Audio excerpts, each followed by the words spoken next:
Welcome everybody to the 14th stream of DBB Live. Hope you've all had a great day so far. Ready to talk some Detroit basketball. I'm Wes Davenport from Motor City Hoops and Detroit Bad Boys, and as always, I am joined by the Aussie himself, live from Las Vegas. I still believe Jack Kelly from Detroit Bad Boys. Jack, how's the Vegas experience? Give us the update. I know we got it last week, but what's going on?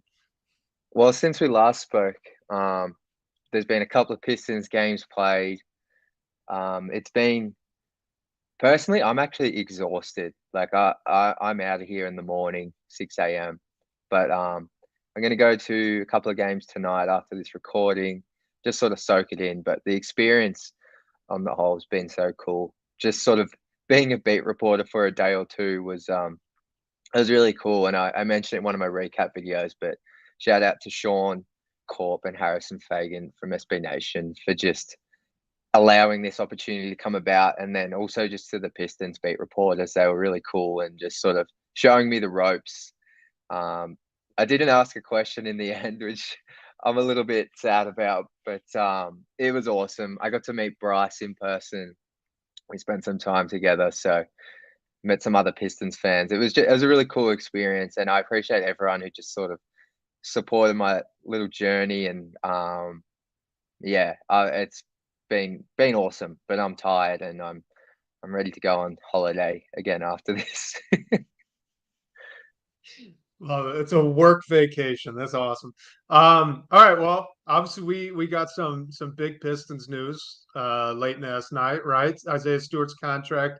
It's he's got 4 years, team option, could get all the way up to $64 million in total. So, Jack, I know you got some thoughts. You're a big Stu fan. Lay it on us. What are you thinking on the new deal?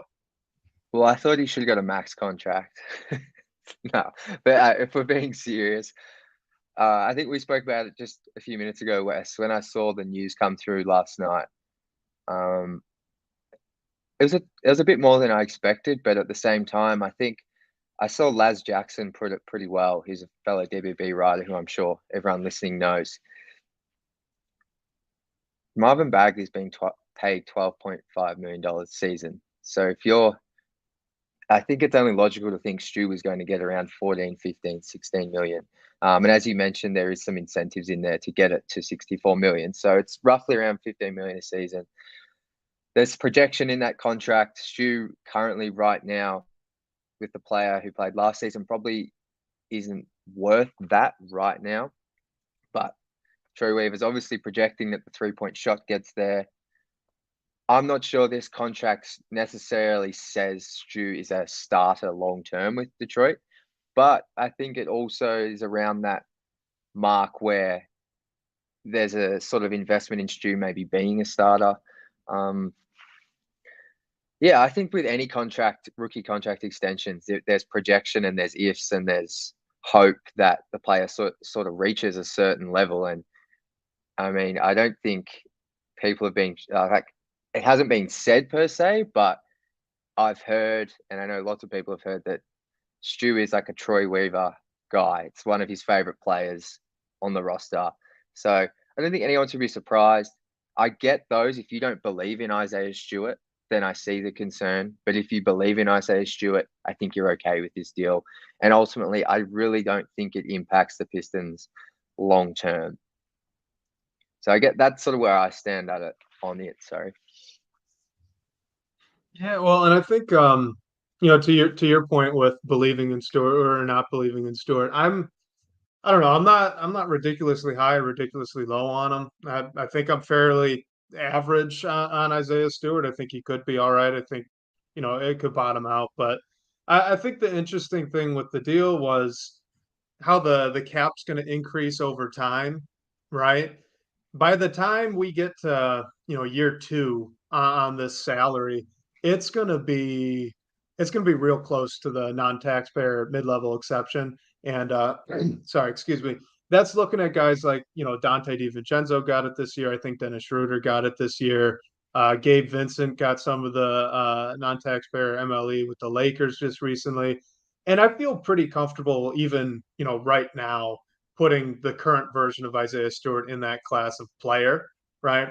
That value, I guess. So, next year it's probably an overpay if that's all he's going to be. If what we've seen out of Isaiah Stewart is the extent of the player that you're going to get, then maybe you're overpaying him by $1 or $2 million. It's not a big deal. And by the end of that contract, when you do have the team option, it might honestly it might even be less than the mid-level exception at that point. And you're still looking at a fairly solid deal. So I think even in your worst case scenario where Isaiah Stewart, he doesn't improve anymore, he's exactly the guy you've got or that they had last season, 33 or so percent from three, pretty good defense, fairly switchable, a couple flashes here and there on offense, nothing really sustainable. Like, that's still your fourth big. He's still going to play a long time in the league.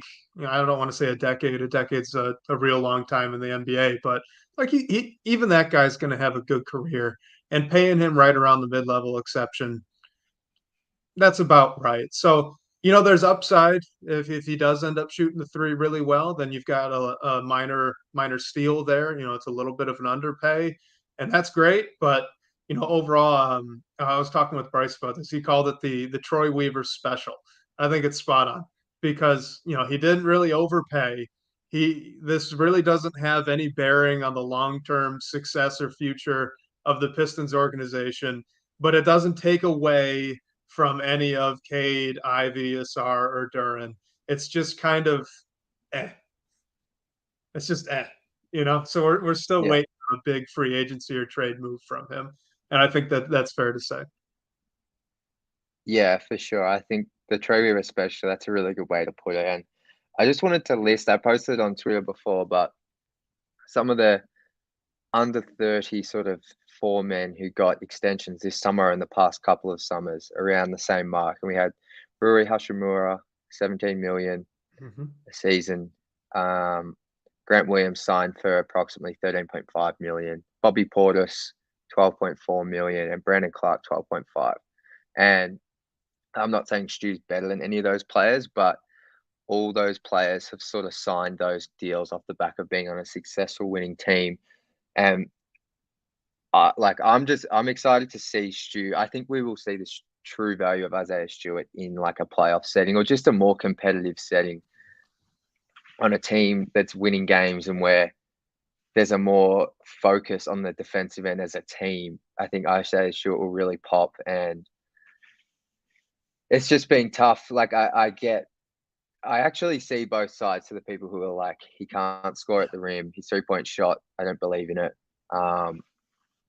So it's just going to have to be a wait and see, I think. And I think I'm really excited to see Isaiah Stewart this season because although he won't be technically being paid this contract until the following season, I'm really excited to see how he goes with some new expectations.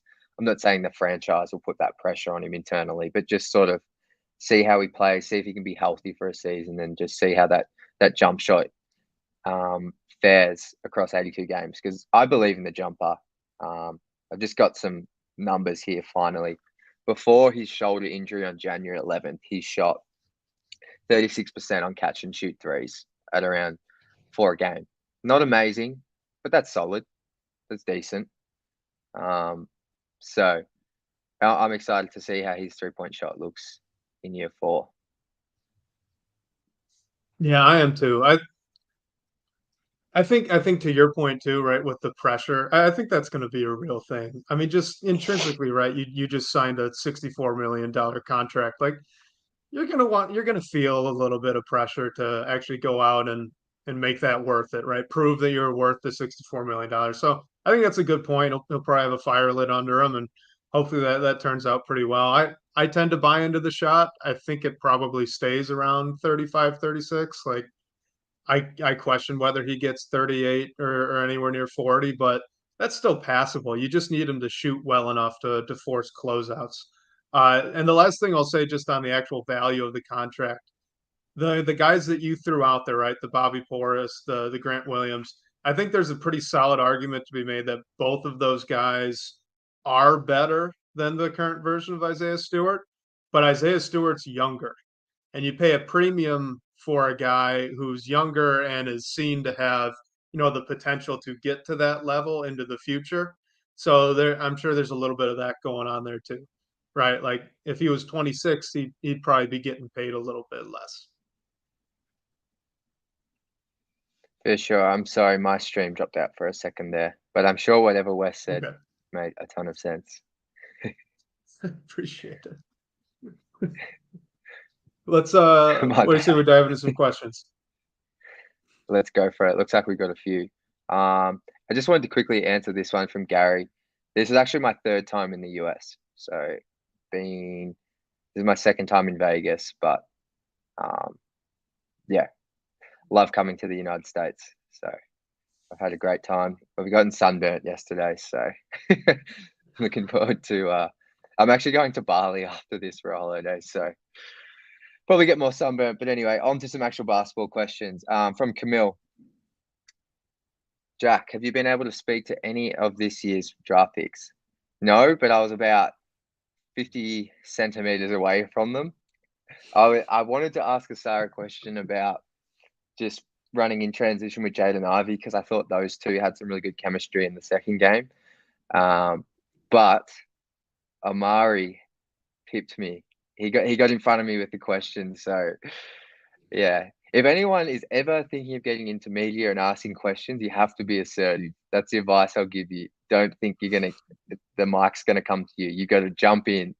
Yeah, the beat writers, Keith and stuff, were all sort of having to laugh at me because I was just I wasn't assertive enough. So I didn't get to speak directly to any players, but what I will say is Marcus Sasser and Asar Thompson both speak very well. Asar in particular is pretty impressive for a 20-year-old. I would say, I think just from like the brief dealings I had around him, I was pretty impressed just sort of remembering what I was like at 20 years old. He's got a really good head on his shoulders, and I don't think he's going to be that sort of vocal, loud leader, but I feel like he's just going to be a really key cog in terms of locker room environment and just setting a tone. I think he's like going to be one of those quiet sort of achievers in the way he leads. So I was really impressed with him. Next question from Camille again. Why do you think they didn't wait another season for Stu? Do you think it was a fully deserved extension? Yeah. So I think it's probably we know there's at least one team out there that really likes Isaiah Stewart, right? That's the Boston Celtics. You could probably presume that the Pistons have been getting calls for a while from multiple teams. If a team like the Celtics has been really linked to Stewart and trying to pry him away every now and then, I would bet a lot of this is keeping him out of that restricted free agency where maybe you run into an issue like KCP way back when, right? All of the concern was that some team like the then Brooklyn Nets was going to come and drop a massive deal, and the Pistons would be forced to either match it or let him walk. Obviously, back then they found a loophole, right? They got out of it by trading for Avery Bradley, but I don't think this front office wanted to lose Isaiah Stewart, so I think that they didn't wait because they didn't want to take the risk. I think that that's fine. I do think he deserved an extension. 15 million as an average salary is up there for him. I thought that was probably the high range, but I think it was a fine extension. There was nothing offensive about it. I guess if that makes sense. I don't know. Where are you at on it, Jack? No, I think you hit the nail on the head because I guess if you let it go to whilst I probably would have, I mean, in my, like, I guess if I had it my way, I probably would have waited to see how he went in year 4 because I just feel like last season he showed some flashes off the dribble, some flashes as a shooter, but we didn't get that full 60 to 70 game experience of that solidly. Like he only started doing a little bit off the bounce after the first couple of months of the season, and he only played like 50 games or something in total, or 56, something like that. So part of me just would have liked to have seen him done the off the dribble, like play the 4, like exclusively for like 60 games, or like back up 5 if required, but exclusively be like a 4 before you pay him. But say if you're an Isaiah Stewart believer like I am, if he has a really good season 4, then like you said, the Celtics could come and put in an offer sheet next season, and then that's where you might be paying more. So I see why they did it this summer, even if it is a little bit higher and you're projecting a lot. And I think you want to keep a good relationship and show an investment in Isaiah and extend him. Like I think, as we mentioned off the top, like Troy Weaver has a very clearly defined investment in Isaiah Stewart. So Yeah, and I think he kind using of the hit the nail on the optimist hat there, right? Like if you want to take the absolute best case scenario, right, and hope for the best, like Isaiah Stewart's going to come in next season, he's going to be able to do some stuff off the bounce, and he's going to shoot the ball pretty well. And then at that point, like $15 million for that, holy cow, you're really underpaying him. He's an incredible player now, right?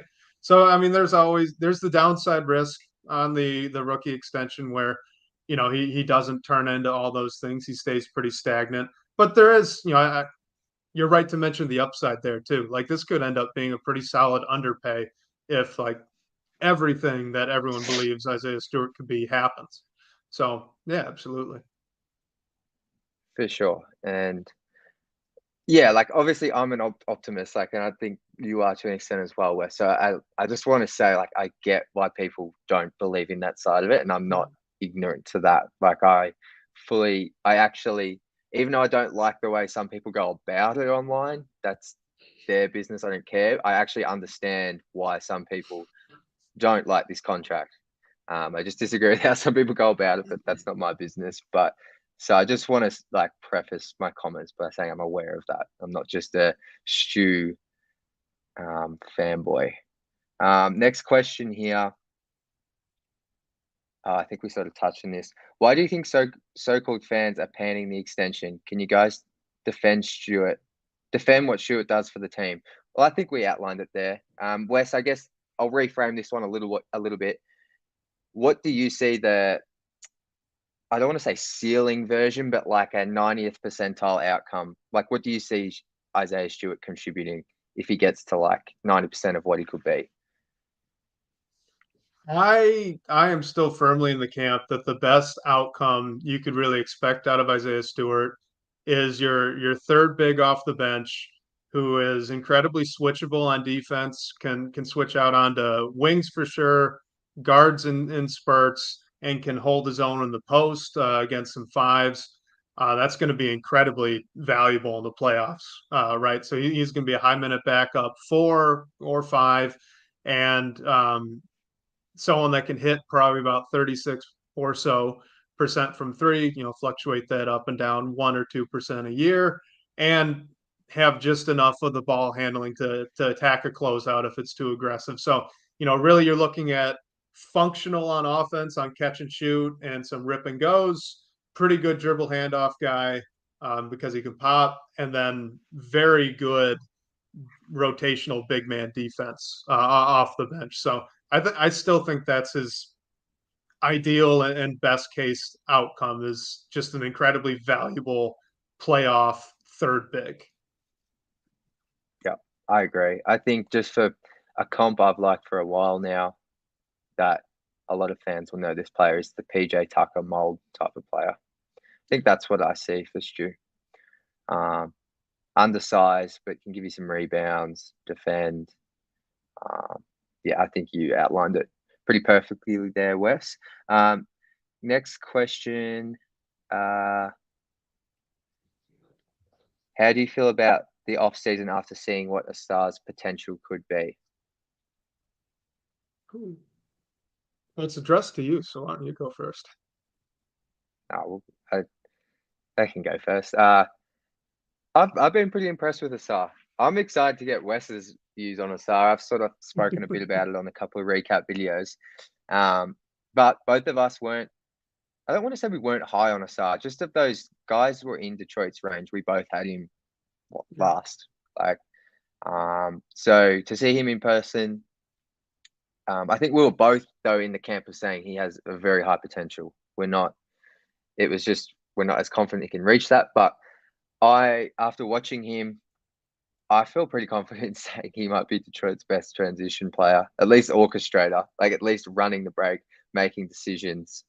Um, I mean, if Hamidou Diallo was still on the team, he'd probably be a bit better, but they're very similar the way they look when running the floor. Like just the passing, and like I noticed in his first game, he might have done his second, just like he does these one-handed flick passes with his right hand. Like that was like his go-to pass. And yeah, he hit like a corner shooter, and just the way he zips the ball around, like it's really impressive to watch. Like he sort of just glides. Doesn't look like it looks really effortless. Just watching him grab and go off the defensive rebounds is cool. And I love that he crashed the glass because I think there might be a question coming up about the starting lineup. But if Detroit are to have this roster heading into the off season, heading into the regular season, if Bojan Bogdanovic is to start at the 4 or someone else who can shoot, like they're going to need help on the glass. So to see Asar, if he's going to start or come off the bench, the fact he's averaging 8.5 rebounds through 2 games, that's really cool. I was really impressed. He really goes for his rebounds. He can out jump everyone. He out jumped both Jalen Durant and James Wiseman at the end of that first game to grab a defensive board. Like he was on like, and those guys got like 5 to 6 inches on him. So that was pretty impressive. And yeah, I'm keen to hear your thoughts, Wes, on the star. So obviously we got to preface it's been 2 summer league games, right? I'm hoping that there's more. I want him to keep going because I think he has been really impressive in those games. And I think you're spot on that the passing has really stood out. And I think just the run jump athleticism has been really impressive too.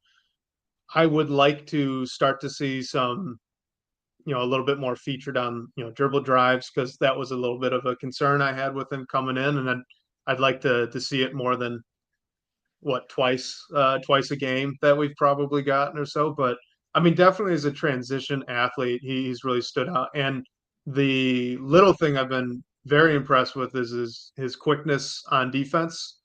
Um, he's been weaving in and out, over and under ball screens really effectively. And when he does get caught, he's given that second effort to get right back out in front, right? So I think that is probably going to be the most projectable thing that he's doing now into the NBA, right? Like if he can keep doing that the rest of summer league and shows it in training camp, continues into the preseason, that would be an incredibly valuable asset for the Pistons on the wing because they don't have anyone that can really do that. I think Sasser will probably get close, but just in terms of weaving through ball screens or off ball screens as a defender, I mean, Ivy gets stuck on him a lot. Livers got stuck on him a lot. Like having a guy that can actually do that is going to be a relief, I think, to a lot of Pistons fans watching the defense. So I've been very impressed with them, but I don't think the 2 games are changing where I think his potential could be. I think it's still at the same spot, right? So it's a wait and see. He I could have agree. just gotten hot. I don't know. Like we don't know for sure yet. I agree. The defensive stuff and transition play, I think we're relatively high on Yeah. coming out of the draft. Yep. So I think he's been solid and real. I think he's solid on defense, really good in transition. So, and then offensively, I think the jumper is going to take a while. Just watching him warm up Mhm. in each game, I paid very close attention to him. Just watching him shoot, both dribble pull ups and from 3 in the warm ups. I would just caution Pistons fans to give that some time. Not saying I'm like a shot doctor or whatever, but just watching how many he made a miss, I would just really practice patience with the jumper. I think that's going to take a minute. So as a rookie, I would just be focusing on his defensive stuff, his on ball stuff if he gets to do some creation in a bench lineup, and just sort of obviously him in trend. I think transitions where he's going to score 2/3 of his points. And it was Yeah. nice to see him knock down his free throws. I think he was 5 or 6 in the first game, or maybe Yes, 6 or that's been 6. I really can't good. remember. So that was cool to see. The fact that if he's going to get to the free throw line, he can knock them down. That's good because that helps out just with his overall efficiency. So yeah, I think just be patient in the half court offensively with the start. I think that's going to take a minute, but No, overall, oh god, yeah, sorry. overall, he's been fun to watch, and I think the ideal version of Asar Thompson fits this team pretty well, and I can see Troy Weaver's vision there in selecting him. Yeah, absolutely. And just real quickly on the shot, I mean that was something that a lot of very respected draft people have touched on, you know, pre-draft, right, leading up to it.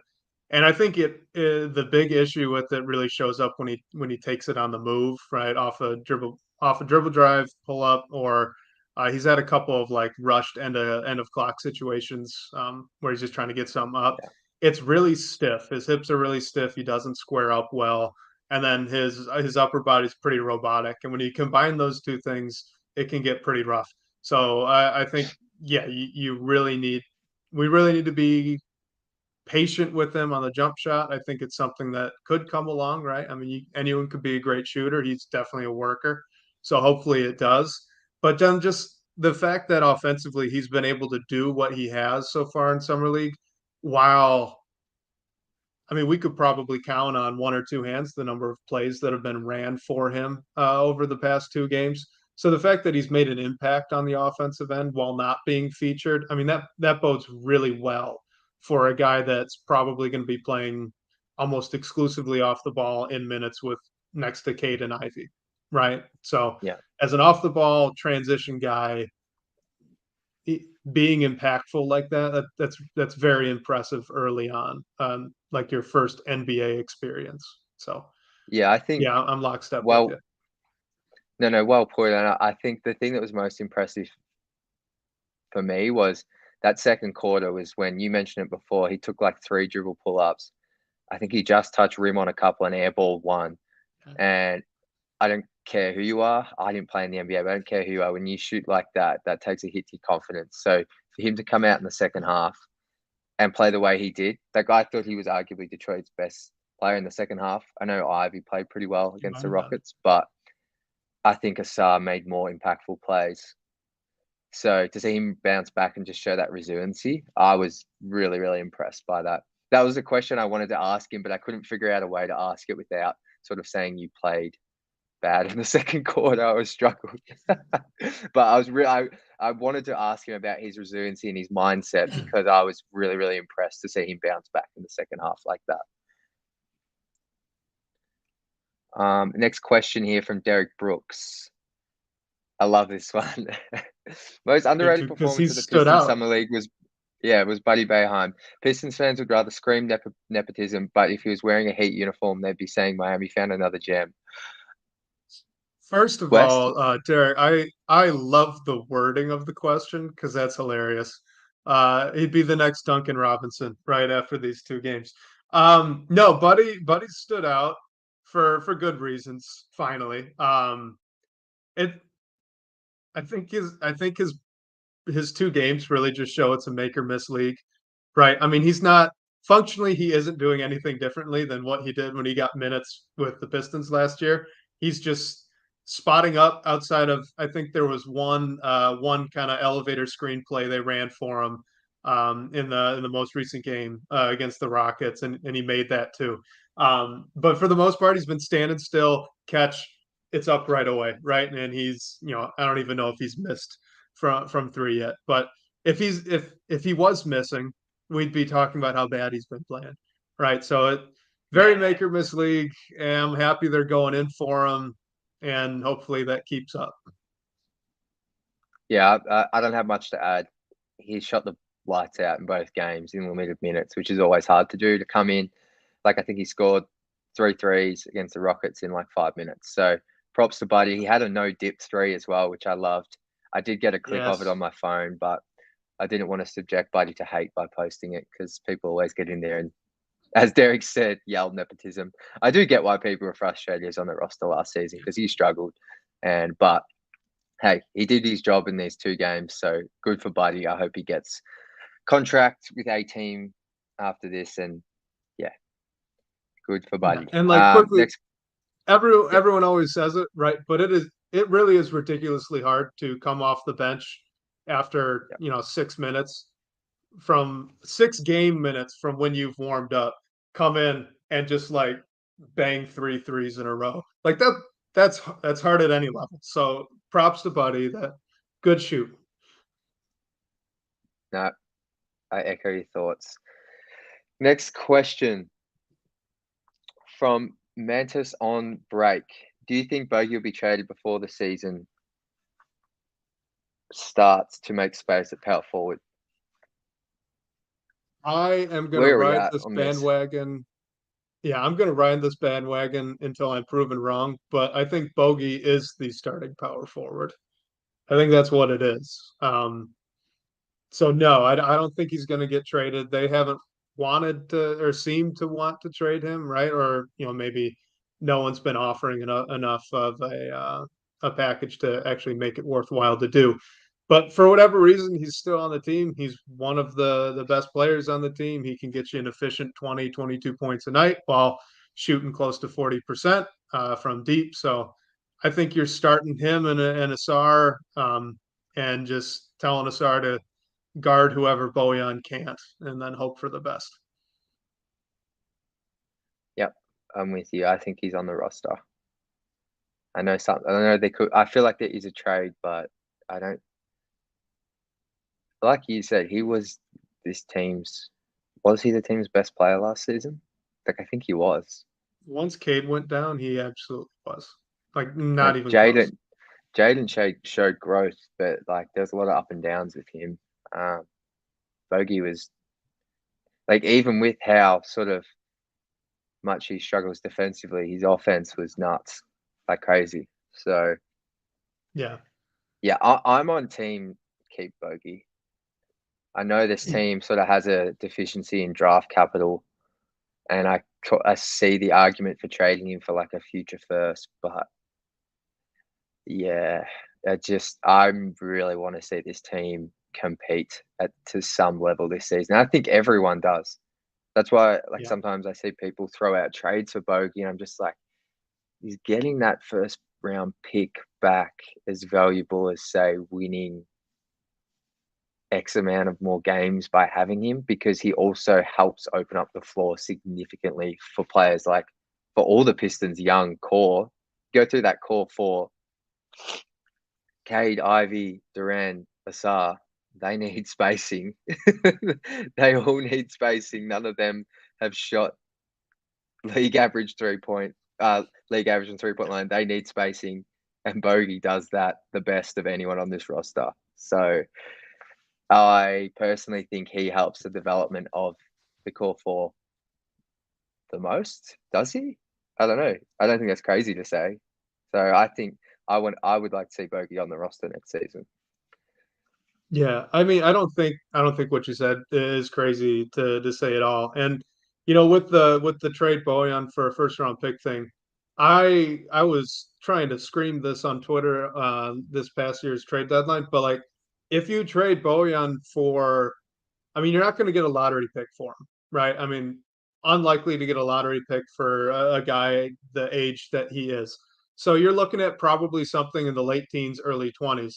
And how likely is that guy going to be better than the current version of Bojan Bogdanovic? Like that is a lot to ask because and this is something that got brought up with Sadiq Bey all the time when he was on the Pistons, right? Like Sadiq Bey averaged 14 or 15 points a night, but he'd give you 23 one night and like four the Yeah, next. He was a massive roller coaster. It was up and down all the time. With Bojan, he's again he's shooting close to 40% from three. And when he's averaging 20 points a night, he's averaging, one night he's going to give you 18, the next he's giving you 22. Like there's just not a lot of variation with Bojan. You know what you're getting, and what you're getting offensively is at least efficient and really good and consistent. So I just he's a very valuable player. There's a reason teams want him. I think he's valuable to keep around. no, I agree. I agree. I don't know what the trade is for him. Yeah, like I don't think it's worth it from what we've seen, rumored and that sort of thing. So we'll move on to the next one though, from Jason McLaurin. Do you guys think Stu will start now that he's been extended? Loosely talked on that, right? Because I was just saying that I Yeah, think Boyan's going to start. yeah, I the earlier today, Laz got me pretty good because he had mentioned, that maybe this indicates Stewart's going to be a starter long term, and I said, well, I don't know, do we think $15 million is going to be enough to indicate that he's going to start long term? To which Laz says, maybe not, but the fact that they keep starting him does, and that's a really good point. I missed that. That is not something I've talked Yeah, about or brought up a lot. yeah. So props to that. That was a good move. Fair play. Fair play. Yeah. So they seem to want to keep starting him. They seem to want to put a lot of faith in Isaiah Stewart. Their actions have backed that up.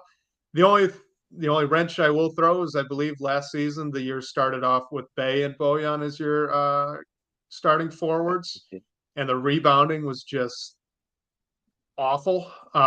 So they went and moved Stewart into the start, or moved, who did they move into the starting lineup instead of Sadiq? I can't remember, but regardless, they moved Sadiq to the bench Bagley? so that they could be a little bigger. Um, so I think there's willingness. I think there's willingness to not start Stewart. I think they're just going to need to have to really rebound it well for it to continue. So, so I'll be really interested to see the starting lineup because from what I've Me heard, too. Troy Weaver is intent on two big lineups. So if like he's very much he loves it. Like I know we see that on Twitter, but I've actually heard that's his philosophy is like two bigs. So it'll be interesting to see Yeah, what lineup Monty Williams runs out because I'm not sure if he shares that exact same thought. So my thinking is the two starting lineup combos I can see in my mind right now.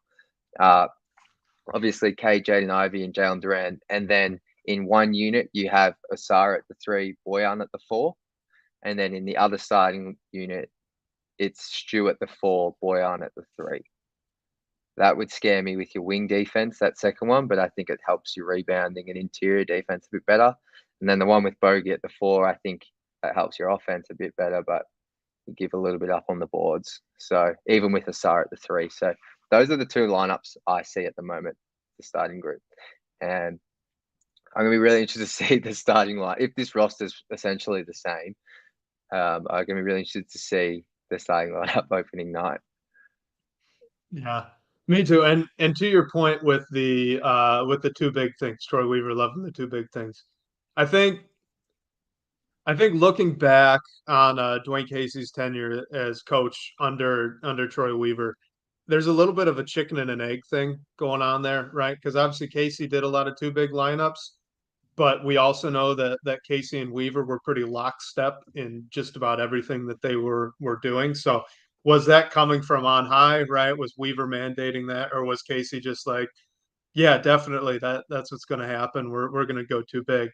I would just be so surprised if you paid Monty Williams all that money to get him here and then tell him how to coach. I just I would be as I well. can't really see that happening. And then the wild card is obviously Troy Weaver saying, "Hey, Monty, like I think this too big thing can work." Monty Williams saying, "No, I'd rather not." And then Troy Weaver like trading all of the wings. That is a thing that could happen, right? I mean, even if he can't mandate the actual starting lineup, you can shape the roster, so you can make it happen, right? But like I Yeah. said, I would just be so surprised if Monty Williams gets that record-setting deal and then shows up and management's telling him what to do. I'd just be so I'd be floored. I'd be floored. I would be as well. I just want to throw it out there because yeah. Anyway, we'll move on. Well, I know it's Maybe a I'll tell you concern, some things right? I off. mean, it could be. Yeah. No, it's gonna be very interesting. I like both those starting lineups that I Oh listed. yeah. I don't mind which They one of both them have it is issues, for what it's right? worth. Neither's Yeah. perfect. Yeah, they both have issues. There is some positives there. Yeah, yes. All All right, next question Uh, from Travis. Do you think if we went and let Stu become a restricted free agent next season, do you think we're paying more or less? We sort of answered this earlier, so I'll just quickly say, um, if I had to say I'm a Stu believer, so I think there's a chance he could maybe pay it a touch more. But as Wes also said, 16 million is, or 15 to 16 million is sort of on the higher side of what we expected. So yeah, it's sort of hard to answer yeah, this. I think it's just the risk you take. If he plays really well next season, maybe you save a couple of million. If he doesn't, you might have overpaid a few million. Yeah. Either way, it's still around the mid level. Do you have anything to yeah. add, No, Wes? I agree with you. I would have said the exact same thing. I guess if I was absolutely pressed to give an answer, I would guess he gets paid the almost the exact same amount of money because you get a guy in restricted Yeah. free agency, so and you're fending off other teams, right? So you're probably Yeah. going to not get away with paying him the mid level. Mid level is going to go up, so 15 is And probably I would guess like two over the non 2 million over the non taxpayer mid level next year, maybe less. So I I bet like it's what like you the mentioned. same deal. I like what you mentioned off the top as well. The Celtics have shown repeated interest in Stu. So if he has a decent And if they season, are, a lot of others are. they love their switchable bigs. So Yeah. that he's definitely, there's probably a chance you pay more. Next question from Alfonso. What player has impressed you the most from the Summer League? Buddy, no, not Buddy Paya. Um, I I was very impressed with how Ivy responded. Honestly, he really struggled that first game. Anthony Black was giving him some fits on the defensive end. So the fact that he had that, he showed up and he thought he was going to dominate it, and then ended up going and being a little bit passive in the second half to come back game two and have the game that he did. I thought that was really impressive. And then honestly, James Wiseman has shown some flashes. He's been, very aggressive. I've been impressed with some of his weak side rotations. Some of the blocks that he's had have been, how do I put it? He's shown good awareness off and on, where in the last like 24 games of the season last season, it was off. The defensive awareness was not there. So the fact that it looks like it is coming along and he has had those emphatic block shots, I think that's been really impressive. So those are the two that come to mind for me. What about you? Yeah, I think I'll do it by each game because I think there's been some, like after game one, Sure. James Wiseman was the most impressive for me, uh, for everything you just said. And I just wanted to see him play really physical, and I thought he was pretty dominant in terms of his physicality, his rebounding, block shots, just dunking the ball, finishing. And then the other guy that impressed me was Malcolm Kazaloon. I posted just some defensive clips Mm-hmm. from him from that game one. Um, he only shot 2 of 8 from three, but that's a sort of two-way prospect that I'd like to see on the roster. Like if He that moved jumper well. hits, yeah, he moves very fluidly. And like I actually watching him navigate screens was really like I, Yeah. that's pretty nerdy, but like I really enjoyed when I pulled those clips up because watching it in person, I was like, wait a minute, he's actually like he's doing well here. And then I went back and watched all these defensive possessions. I was like, holy crap, he actually had like 4 to 5 really good possessions. So um, he didn't do much in game two, but I was impressed with him in limited minutes. And then in the second game, I think it was Asar's second half, which I touched on earlier, just the resiliency to bounce back after a um, pretty rough second quarter, at least from an offensive standpoint. And then, yeah, Jaden Ivey, I thought he had the 22 points, 10 assists. And apart from, I think he turned it over his first sort of lob pass of the game, threw it over Jalen Durant's head. But from that point on, I thought he played in control. And that's the version of Ivy that's normally best when he's in control. Mm-hmm. Um, Head up when he's dribbling on the break and actually looking to pass first as opposed to just trying to barrel his way to the rim. He shot the ball relatively well. Those are the guys that stood out for me. Real quick before I throw out one other honorable mention because I don't want to be an Asar Thompson hater since after the pre-draft stuff. Can you, after watching last season, James Wiseman, could you ever imagine saying what Travis just said here? Because I agree with him. I thought he screened very well, but last year he did not. He was a turnstile when he set a screen. So Yeah. yeah, the other bigs could learn a thing or two for him. I love it. That's great. He has been setting good screens. So my Yeah. honorable mention, I do need to shout out Asar Thompson. I am not an Asar Thompson hater. He has really stood out. I think that Ivy and Wiseman stood out a little bit more, but like we've been saying, right, the fact that Thompson keeps doing what he has while not being featured, really, really impressive stuff. He stands out the whole game. Yeah, he just has a lot of like plays. Like he just makes plays, Yeah, I feel like, on the defensive end in particular. Like whether it's grabbing a big rebound. He had a really nice stop on Jabari Smith Jr. down the stretch of game two where yeah, he he sort of just did. stripped it off him. Just those sort of plays, like that's what you're looking for in a rookie, especially at summer league. You shouldn't be focusing too much on like the field goal percentages and Mhm. the just you just want to see those moments where you're like, oh, that was nice. That at least that's what I look for, especially with the prospect like Asar, who's um, going to take a minute to develop. Yeah. All right, next question from Doug. When I used to go to summer league, the arena was only half full. How was attendance in the non-Wemby games? Half full. Like the first Wemby game was insane. The entire arena, for those that have been to the Thompson Mack Center, it was full. Even the top, I believe it. every seat, it was insane. I myself and another guy, we were just standing down on the baseline out the back, like it was nuts. So yeah, pretty much half full. Next question from Travis once again. Seems like nobody's saying anything about Bagley. What do you think the Pistons do with him after watching Summer League? I think I can't decide if they're going to move him or if he's Wiseman competition. Um, because that's the thing, right? I mean, like if you do move on and you do trade Marvin Bagley, then there's no one really there to push James Wiseman unless you're looking at Stewart as a backup five. So I could see a world where he's still on the roster and you get into training camp and you're telling those two guys like, hey, best man wins, right? Whoever's better here is going to get the backup 5 minutes. But it could also make sense to throw I guess your faith behind James Wiseman. They seem to like him. They seem to believe in him. We know he's a pretty hard worker, right? It seems like a good guy.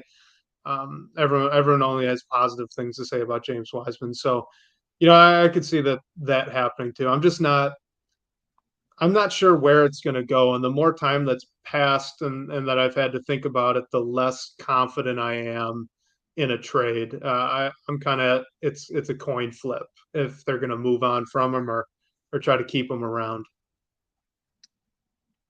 Yeah, it's interesting. I don't know what to think of Marvin Bagley. I would say him and Killian Hayes feel like one of them, if I had to guess, won't be on the roster come opening night. But then when I think like that Bagley contract, if yeah, he's sort of in order to trade him, I feel like he's going to have to play and show a little bit for a team to go, okay, we're going to take on this 2 years and 24 million, um, at least for this season before it becomes an expiring. So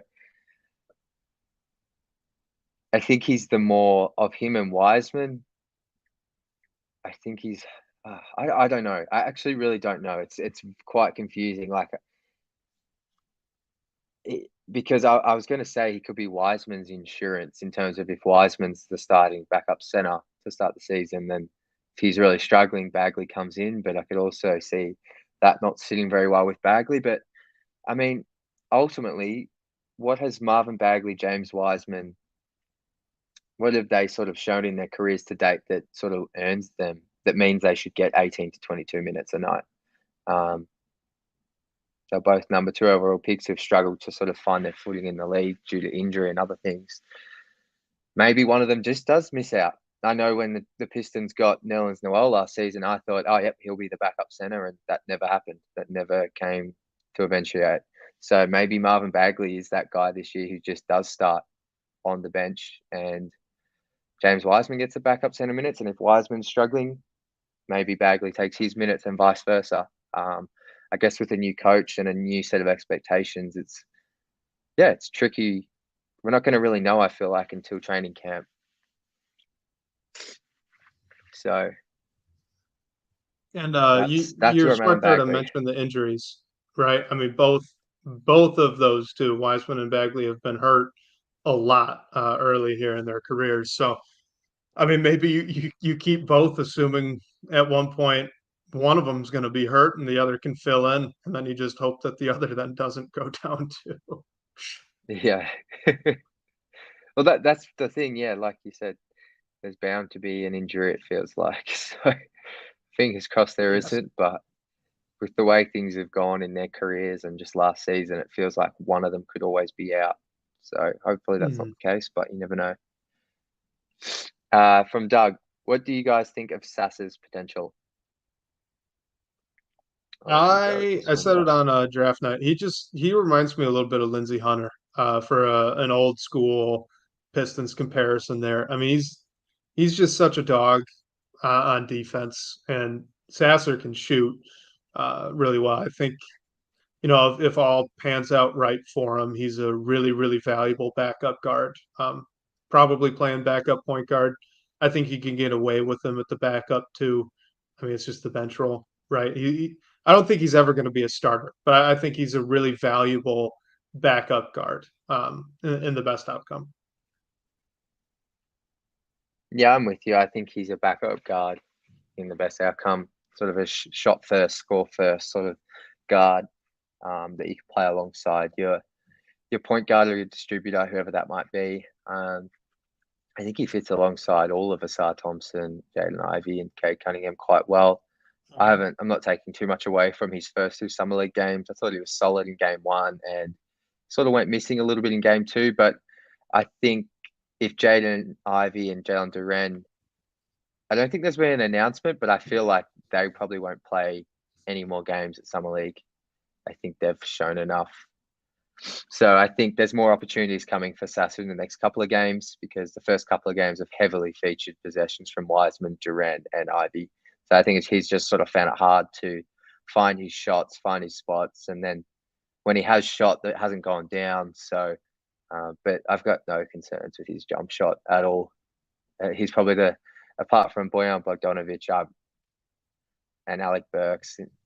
I mean, I'm most confident in his jumper amongst all the younger core. Yeah, I believe in his jump shot the most. So I'm not going to be phased by his shooting percentages because just watching him shoot the ball in warm ups and just the way he shoots off the bounce, like I've got tons of confidence and the numbers back it up from his time at Houston. Yeah, and I mean, just to bring back up what I had mentioned before the summer league even started, right? I mean, Sasser's a guy that's really gonna thrive in a really really good structure, right, with some support around him, and you do not get that in the summer league. So I've not been shocked at all that his numbers aren't awesome. I do think Yeah, when you take Ivy out of the way and he gets featured a little bit more, maybe it could maybe it could uptick, but that's more about volume than anything else. But yeah, I'm not worried at all about what he's done in summer league. I actually kind of expected it. for sure. Next question from Ain't Nothing Better Than Being the Big Cheese. First, ideally, then realistically, how many shot attempts should we expect Asar to have during the regular season? How about we just go field goal attempts and 3-point attempts? Where are you at? 3-point attempts, I'm thinking two or three. I'd just rather not have him get a ton of volume, but the catch and shoot reps are going to be unavoidable. So he's going to at least get a couple, especially if he starts. Um, Field goal attempts, I'm thinking somewhere in the 8 to 12, depending on what his minutes look like, right? I mean, if he's starting, you're probably up and into the 10 to 12. If he's off the bench, maybe 8 to 10. Um, I'm not expecting big offensive numbers from him overall. At least I shouldn't say that. I'm not expecting big scoring numbers. out of him his rookie year. So I don't think he's going to get, 15 shot attempts or anything like that. I think he's probably going to end up somewhere around like fifth or sixth on the Yeah. roster. Yeah, I think I'm pretty aligned with you. I feel like we agree a lot, so maybe that's something we've got to work on as co-hosts. But We'll have to I would disagree say, more. yeah, for the content. But I think around 2 to 3 3-point attempts, and if I had to put a number for field goals, I think it's. Did you say 8 to 9? Because that's what I was going to say. I said 8 to 12, depending on role. Yeah, yeah, true. I think around 8 to 9 field goal attempts a night, maybe 10. I feel like there's a lot of guys on this team that are going to get shots though. So, Mm-hmm. and Asar seems to be the thing I noticed with him. He's definitely a pass first guy right now. Like he's looking to Yeah. pass first, half court transition. I think every time he's been in transition, he's passed the ball. I don't think I've seen him try and take it coast to coast once. Um, so he looks to pass immediately. So I think 8 to 9 field goal attempts. And yeah, I'm not going to be looking, as long as he's like knocking down his free throws and shooting a decent percentage at the rim. I'm not too concerned with his 3-point percentages as a rookie because I just think it's going to take 2 to 3 seasons. Which actually ties us into our next question here from Sam Madison. I don't know if Asar starts. Really need to see him make a three. He looks great in every other way, but how do you play off ball as a starter unguarded outside the arc? Wes, I think Um, you'll. yeah, so just to answer the second part of that, since we've touched on the first quite a bit, how do you play off the ball as a starter unguarded outside the arc? You cut a lot, and you move, right? So he's going to get sagged off on, right? But if he's a really good cutter, if he is if he's smart enough to find open space in the mid range where he can then, make a couple moves off that. If he's a guy, and it looks like he probably will be, where he can attack even a soft closeout because of how athletic he is, that's going to help out a lot. I think you look at Hamidou Diallo, right, and what he was able to do. He had that stretch there for like 3 months where he didn't attempt a single 3-point shot, but he was a very effective off-ball offensive player because in the half court he kept moving, so his defender had to stay at least aware of where he was and couldn't just hang out underneath the rim. And then he was a killer in transition. I think he could probably say Asar is going to do a lot of the same things with a lot of added ball handling and a passing gravity, I guess, right? So that would be my answer for him. Yeah, I think you hit the nail on the head. Just lots of off ball movement, put simply. I'd be interested to see if he like tries to crash the offensive glass. If that's something Monty Williams wants to do, I'd have to go back and see how the Suns played if they did crash the offensive glass because I could see Asar sort of flying in here and there, some offensive Oh yeah, rebounds, sort of getting some points in that sort of way. But yeah, lots of just off ball movement, not standing still. Although there will be times where he's just in the corner. But yeah, obviously, yeah. I mean, ideally, if he can knock down 35% of his corner threes, that'd be pretty nice, but we'll see.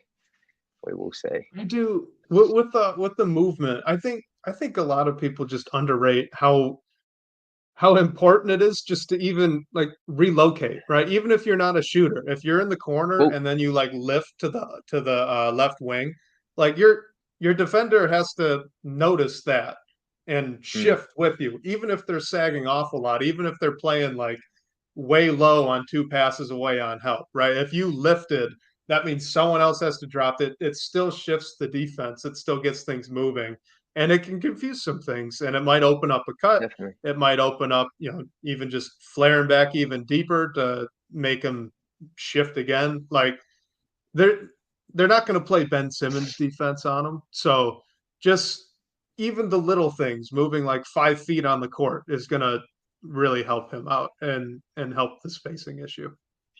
Well, that was one of the things. So this is sort of related, but a little bit off topic. Like in the second half of the game against the Rockets, the thing, Wiseman was just very insistent on posting up a number of times down the court. And when you're Yep. posting up the way he was and not setting a ball screen, the defense just gets to stand there and watch. And it was actually hard to watch just being in there because he's just calling for the ball. There's no movement. The Rockets are fully prepared. They know what's going on. And like, it was just really hard to watch. And I actually want to say as well, I don't think that's all on Wiseman because he's grown up his whole life being 7 foot and just posting up and overpowering people. Like, that's partly on the coaching staff to tell him to come up and set the screen, as well as Jaden Ivey and the ball handlers to call him up for the screen. But to your point, like, just any kind of movement on offense, it doesn't have to be like Golden State Warriors level off ball, just dribble handoff and just all this stuff flying around. You just need to have some movement because when it becomes stagnant, that's when like the lack of shooting and everything really becomes a major problem. Yeah, and quickly to your point with Wiseman on those post ups, not I agree with you that it's not his fault, right? That his instinct is to keep doing it, especially when he gets in a rut, because I think that's a little bit what happened. Shots weren't really True. That's a falling for great him, point. and he's like, Yeah. I'm gonna go back to my bread and butter, give me the ball in the post. Yeah. No one helps him when he gets the ball either, though. Like they don't even give him like a half-ass Laker cut. Like there's nothing. Everyone just stands. Yeah. Yeah. You got to at least like I don't know, set a flare screen, cut off the postman, like do something just to help him out Yeah. and get the defense shifting. And no one does it. They It just was watch them like, all right, go to work, James. Yeah, it was quite painful to watch because just the Rockets were fully prepared and didn't have to do anything. They just knew what was happening. Yeah. So, Yeah. next question from Camille. Have we made the Joe Harris trade on draft day? We could have gotten the 21st or 22nd pick. Why do you think we didn't do this? Is there, is there I so I have think I he's missed a saying that rumor if or something? I don't think he missed a rumor. I think it's just speculating on the timing with the Okay. trade. I I don't think you could give up nothing and get Joe Harris, who's at least a passable rotation player who can shoot the ball really well. And I think a couple of seconds. Like they gave up cash. It was absolutely nothing that they gave up. I think if you're going to get one of those two first round picks, then something of value is going to be coming out of Detroit's end. And I don't think they wanted to do that. So I think Joe Harris and two second round picks for free was more valuable than getting Sasser at 22. Yeah. Well put. All right. Next question from Rod here. Barring trades before next season, what do you think the front court rotation will be? Who starts? Who backs up who? I think I've answered this one a lot. So you go first because I'm more curious on what you've got to say on it. Okay. I am a little bit scarred from that opening season, uh, last season's opening night starting lineup with Bogey at the 4, even though I get it. I think, I, No, I it's think, totally fair.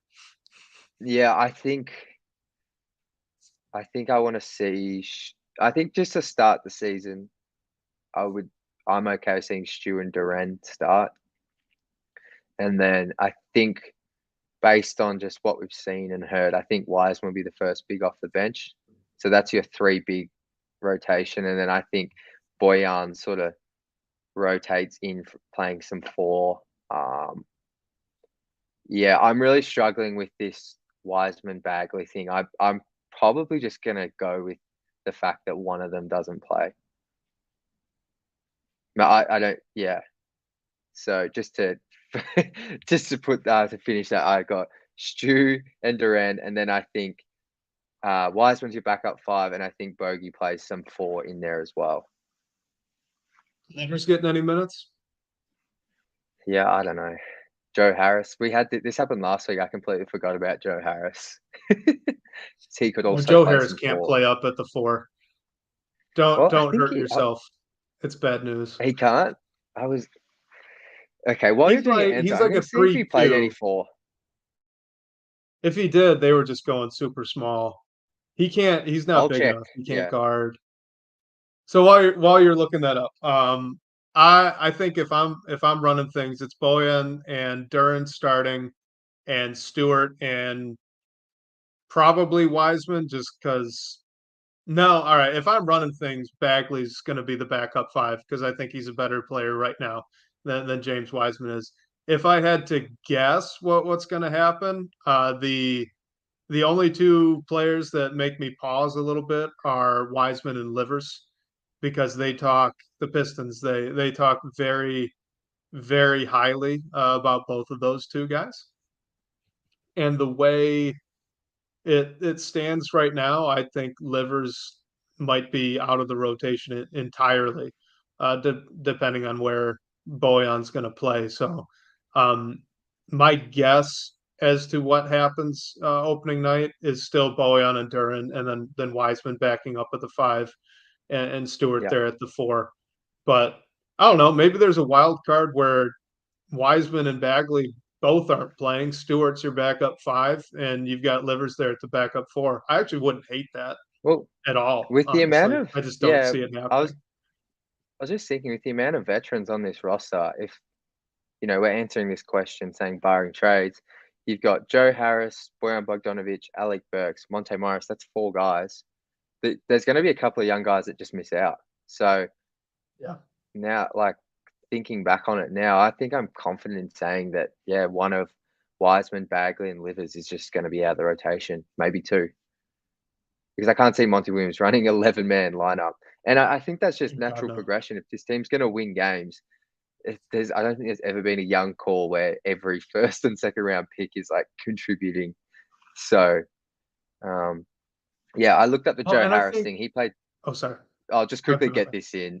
He played 36% of his minutes at the power forward position last season, and his net rating was minus 0.8. So pretty much even, but yeah, I don't Lord help me if that happens here. know. Anyway, oh no, I lost my entire train of thought. Never mind. I'm Moving sorry. on. I mean, we lost it for No, that you're good. You're useless good. bit of info. I um, lost it when I found out that a third of Joe Harris's minutes last year were being played as like a 4 inches too short power forward that can't move laterally. all right, That just let's just hurt. move on. Kevin Humphrey. JJ Redick said that if Asar can become a decent 3-point shooter, he will become a monster. What do you guys think? And Kevin notes he does agree with this statement. I mean, yeah, I think I agree, right? If everything that we've seen in summer league is real and that all translates, you're looking at even if you can only get to like 36%, you're looking at a pretty good 3-point shooter who can pass the ball, who can rebound, who can do a lot of other things on offense to score, right? If he can shoot the three, then he'd be a monster attacking closeouts with how athletic he is. Yeah, Um, you just you're pretty much immediately getting him to the rim, right? It'd be real yeah, easy. And as a plus defender who can block some shots, get a bunch of steals, like that's a really really good player. So yeah, I agree that 3-point shot would be huge. So This isn't the a bad term comp monster, yeah, I like if he that. can shoot. That's not bad. And that's a pretty good player, the Matrix. Yes. Um, so monster, I'm not sure because I still think like when I think of like an offensive monster or a monster overall, like you do stuff both ends of the floor pretty well, and offensively you can create your own shot. That's the area for me. Like I think like the first thing I want to see us improve upon is just the 3-point shooting, just catch and shoot.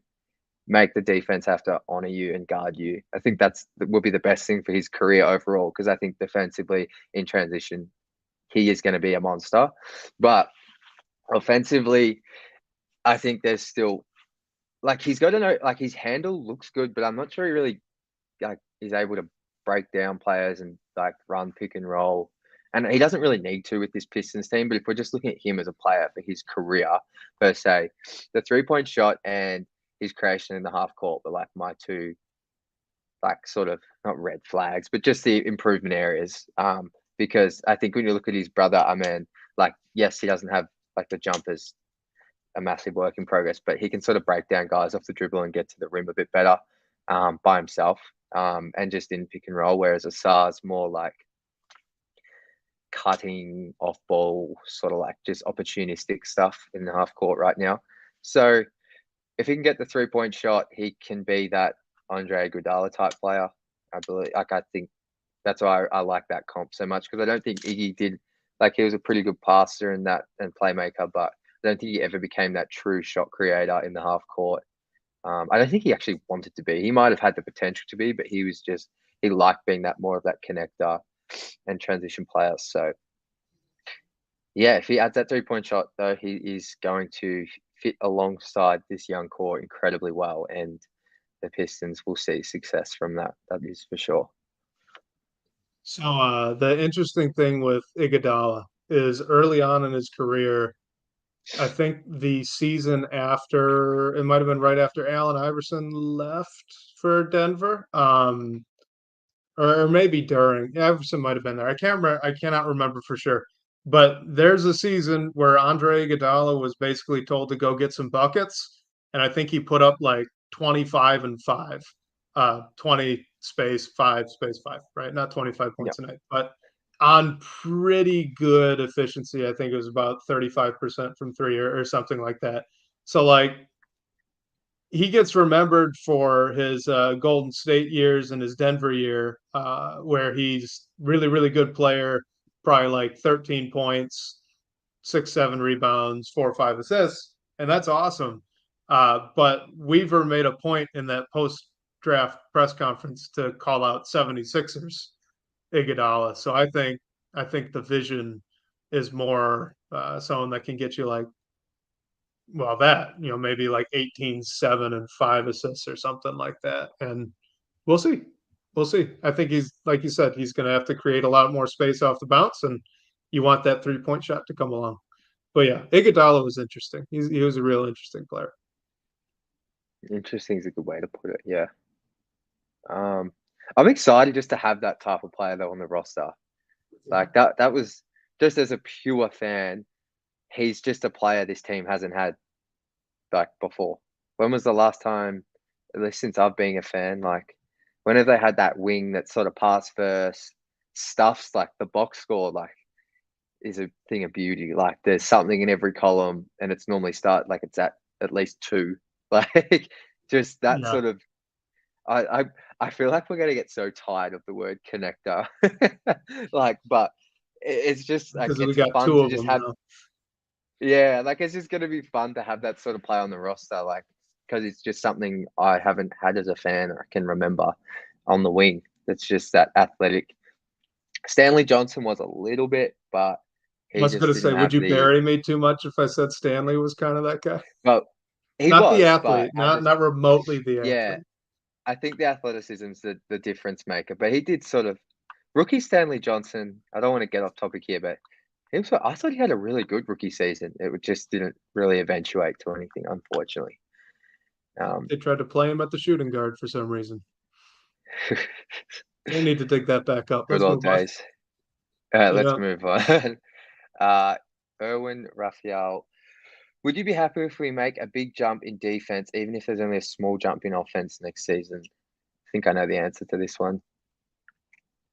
I would, and I want to. Sorry, I'm looking something up real quick where the Pistons were. Do you want me to Uh, quickly answer this, and then we can get to yourself? yeah, go ahead. Um, Go ahead while I look this I up. think I so defense for me is like I think the offense is still going to take a minute. I think Jaden Ivey and Jalen Duran only going to their second season. Sar Thompson's a rookie. Yes, there's some veterans that can shoot, but I still think the offense might take a while just while players are figuring out who they are, what they want to be in their career. I think Cade's going to be great offensively this season, but I think the area for growth, like I think defense is where all of these guys can improve upon next season and work in a cohesive way. And defense, I think, is what will win these guys more games Yeah, next season. well, I So agree I with would be you. happy with that outcome. I would be too. Yeah, I agree. I think a big jump in defense would be really good because they were really bad last year, and it was sometimes tough to watch. So just like selfishly for my own enjoyment, I would be pretty happy with that. But I got to throw out that the offense was also like really bad. They were 29th in the league in points per game last season. So Wow. even if they make a big jump, which would be into like the top 20 on defense, a small jump on offense is like still the maybe the 25th worst output in the league. Yeah. That's not awesome. Yeah. I had to look it up because I was like, I know they were really bad on offense. I know they were. I had to make sure I had my numbers right. Only the Heat were Can I worse. just can I ask a question? Can you check where the Toronto Raptors were defensively and offensively? Because Yeah, I feel let me like the look that up Raptors were real like a quick. top 20 defense, top 15, and then offensively they really struggled from memory. And they sort of finished in that play-in range. So the Raptors on offense were 24th. Yeah. Yeah, let's see if I can find points allowed.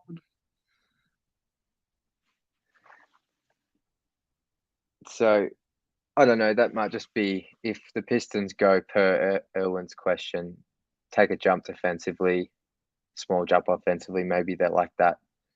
The best case scenario could be that Raptors team of last season. Um, I can they're just a definitely team that came to mind. see They're that. just a team that came to mind that really struggled in the half court to score. It was a real, just from talking to Raptors fans, and yeah, the offense was like it was painful, but So yeah, defensively they mucked things up. just found it. They were the 25th offense. They were the fourth defense in terms of just opponent points per Oh, game. okay. So Anyway, I've spent too long answering this question, but I think we'd both be happy with this. That outcome, yes, yes, relatively happy. yes. Next one here. This one's for you, Wes. Where did you perfect your b-ball knowledge? I'm impressed with your takes on questions. Thanks for your work on this podcast and the pulse. Appreciate ya. Doug, I appreciate you as well. Thanks for tuning into this and to the Pistons Pulse. We've been seeing your questions all the time over there as well when we're doing those streams. So really appreciate the interaction. I didn't perfect my basketball knowledge anywhere. I don't think I have perfect basketball knowledge at all. I really appreciate the comment though, and the compliment there. So yeah, I don't know. Where did I perfect it at? I don't know. I probably didn't. I'm just making it up as I go. I'm like everyone else. No, don't shortchange yourself, Wes. You've got really good takes, good insight. So glad to see you Appreciate getting it. some love. And then Doug also says, "Thanks for your work, Jack.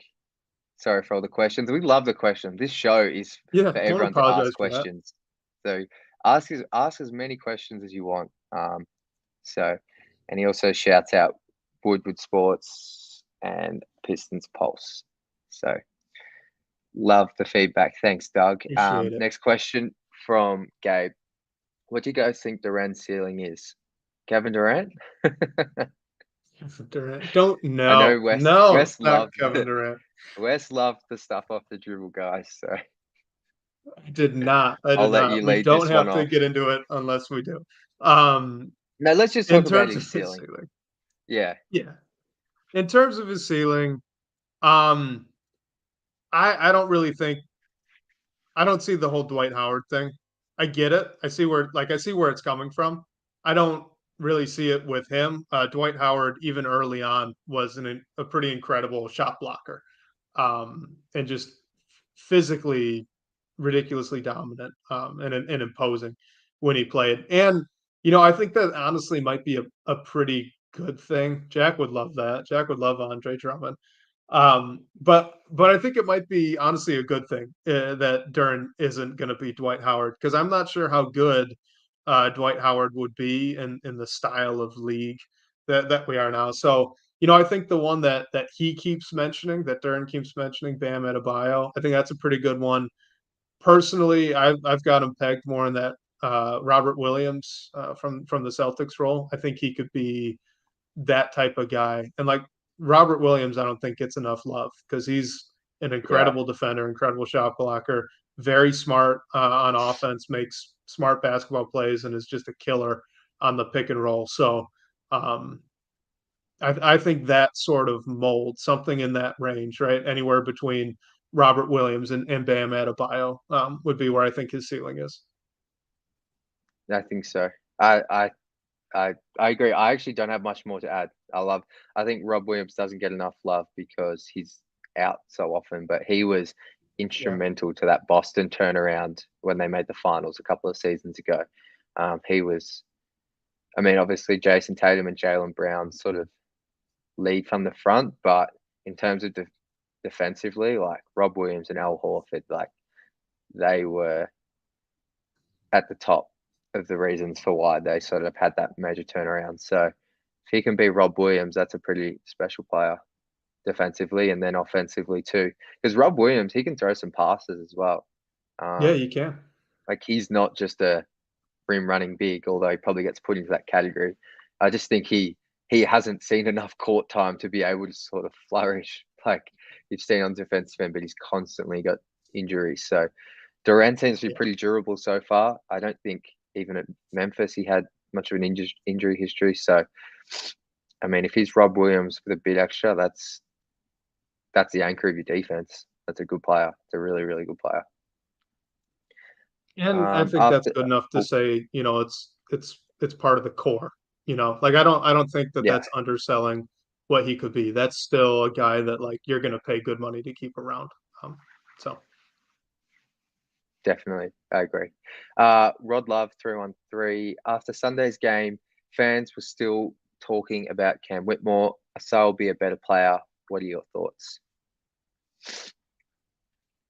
I mean, we both had Cam Whitmore ranked higher than Asar pre-draft, and then obviously the fall supposedly had a lot to do with medicals, and then some well, not off the court, but some I guess coaching stuff, how coachable he is, and both of those Mm. are obviously really really valid concerns. I don't know more than NBA scouts and NBA team personnel, so I'm going to trust them on that. I think despite how good and how highly I think of Cam Whitmore as a prospect, um, you got to assume, at least at this point, that SR is probably going to be the better of the two. Yeah, I think there's, as you said, we both had Cam higher. I had him as the number one guy on my board. Clearly, there's some things behind the scenes. Like you don't drop that dramatically in the draft if there's not some sort of red flag. Um, so I don't know if that means Asar's the better player. Like I don't think we can definitively say who's going to be the best player of this class. I'd be want to see at Yeah, least a rookie season from each of them, but there's probably a possibility where Cam Whitmore averages 13 points in like a, off the bench, and then Asar sort of is like hovering around 8 points, and fans are going, "Why didn't we take Whitmore?" Whatever. I just think Asar is probably the more complete player. He probably just his feel for the game. I've got to get tired of saying this word, but his connectivity on offense. I think he probably ultimately might fit alongside this young core better. He's got a bit more size, maybe. So yeah, I watching the game against the Rockets. I didn't. There was not once did I think, oh, wait, Troy might have stuffed this up here. I think as soon as draft night was yeah. over, it was pretty evident there's some stuff behind the scenes with Cam, which um, yeah, most of us aren't privy to, but he dropped for a reason. And so I don't think I'll have any regrets with who Detroit selected as opposed to Cam Whitmore. Next question from Al Blouses. Do you think Monty will be fairly quick to switch out guys in the starting lineup if it's not working well right away? This is a good question. I That's a don't think good I have a good question. answer, but I like the question. Yeah, I don't think I have a great answer either because I mean they've got a tightrope to walk, right? I mean you're still above all else trying to develop that core group of young guys that this roster has because long term that's what's going to be best for the team. But I mean, like you and I have both talked about ad nauseum at this point. Like less than 20 wins next year is Oh, an objective failure, right? Like that things will likely like heads will roll. That would be beyond the worst case outcome for next season. That would be catastrophically bad. So like they need to win games. You're not gonna just throw out all of the young guys and cross your fingers, say a quick prayer and hope for the best. So I mean that's a tightrope. If you've got Asar in the starting lineup and he's really not playing well and it's hurting the team, how long do you let that go? How do you pull the plug early to win more games? Do you try to, show faith in the kid and uh, play the long game? Like I don't know. I don't know the right answer for it. And it probably depends quite a bit on how good Cade and Ivy and Bojan look. Because if all of those guys are playing really well, then if like let's say Sasser's the backup too, and if he's really not playing well, like it's okay, yeah, yeah, I If agree. they're I not think, though, like uh-oh. yeah, I think it would have to go horribly wrong for, like, if we assume Boyan's a starter plus Duran in the Yeah. other in the backcourt. I can't, especially those young three. I can't see Duran, Ivy, or Cunningham sort of being coming off the bench. That just, I don't know. That doesn't make it. Like I could see Asar being in and out of the starting lineup to mix it up. Stu coming in and out of the lineup. Maybe like Stu starts when they play the Cavs because the Cavs have that big front line. Um, and they move Boyan to the three and Asar comes off the bench. Could see those sort of minor adjustments, but in terms of like, I think you have a set three there for sure, and I feel like Bogey's close to a sure thing to start. But I don't want to say he's 100% a starter just yet. So Um, I just thought of this as a potential answer to the question here. I think it's only a difficult decision to make. Like, if one of the young guys is struggling and yeah, you're debating whether to pull them from the starting lineup and put in a veteran or someone else to change it up. I think if you're starting Bojan next year at the start of the year and he's shooting like 25% from three over the first month, you yank him right away, right? I mean, yeah, there's no sense in it. He's not helping you win. He's not giving you what you think he should be and what he probably thinks he should be. So I think if it's a veteran, like it'll probably be a quick axe to try and help elevate the young guys and win more games. I think this is only a yeah, difficult question if like you said, like Ivy. If Ivy's really stinking it up, like should you put in Burks? Maybe. It yeah. depends on how long it goes. Be very interesting because I still think Ivy's going to have his nights up and down. Um, I think it's just sort of who Yeah. he is at the moment. So it'd be interesting to see how Monty handles that because, as you said, and he under 20 wins is absolutely disastrous. Like I can't even. God. I mean, being a Pistons fan, what we've been subjected to the past decade and a half, anything's actually possible. I don't think anyone really envisioned 17 wins this past season. So I'm not going to rule anything out. But yeah, I think they will lose less than 25. There'll be a lot of pressure. But Yeah. yeah, we will see. All right.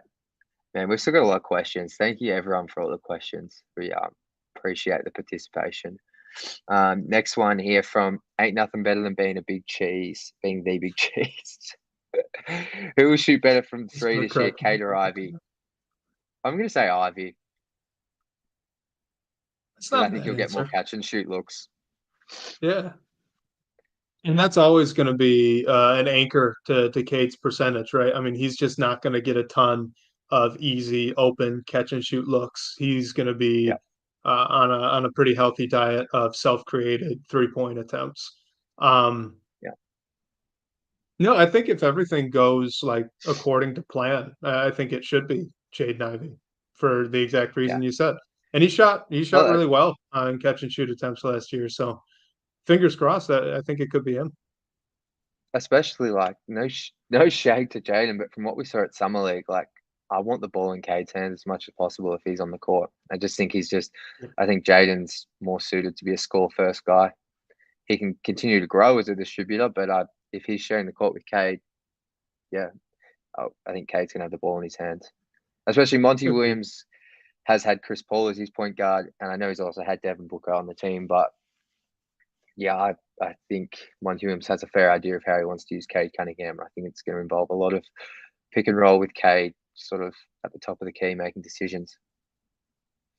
Um, Once again, from the Big Cheese, who is your Wiseman's player comp based on what you've seen and feel watching him? You've been good with the comps tonight, Wes. I'm typically horrible with comps, so I'm going to put the pressure on you for this. This is the worst possible one you could have put the pressure on me for this one tonight because I saw this. I saw it when it came in, and I've been thinking about it since I read it, and I don't have one. I don't know.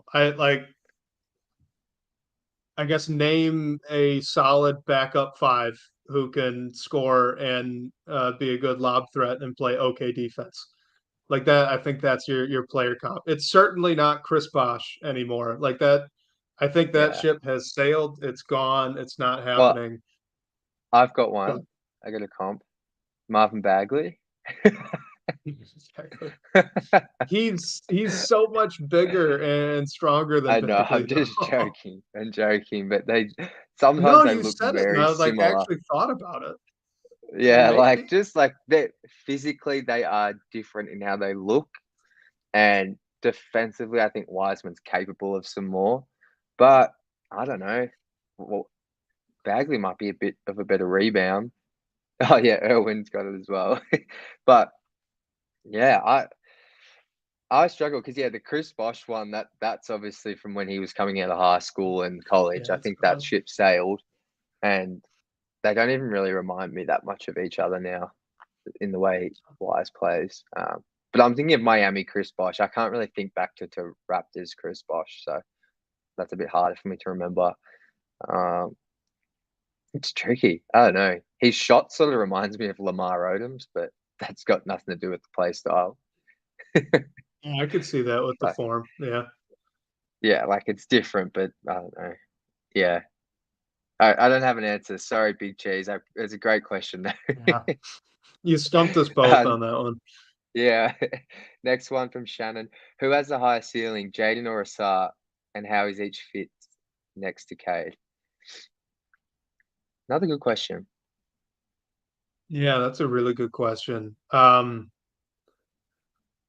I think it's still Jaden. I do think it's Ivy because he undoubtedly has more scoring potential, right? He is unquestionably a better all around offensive player than Asar Thompson is, and I even if Asar really hits that Iguodala comp, I think that that's probably still going to be true.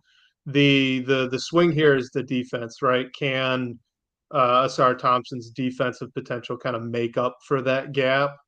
Um, I just look at Ivy. I think you're getting a guy if he hits his potential that's probably scoring 25 points per game or more, dishing out five or so assists, making maybe about five rebounds and playing average to slightly above average defense while doing it, and I think that's just a little higher than what Andre Iguodala even at his peak was. So I lean Ivy. I do think like this is a really good question, so I think it's Yeah, close, and I think both are probably equally good fits next to K yeah, just because of how athletic they are, and especially with Ivy's jump shot off the catch looking pretty good so far.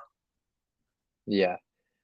To answer the second part first, I think yeah, I think they fit pretty well with Cade. That's a nice sort of three-man group if they all hit close to their ceiling or hit above the median of what they'll be or could be.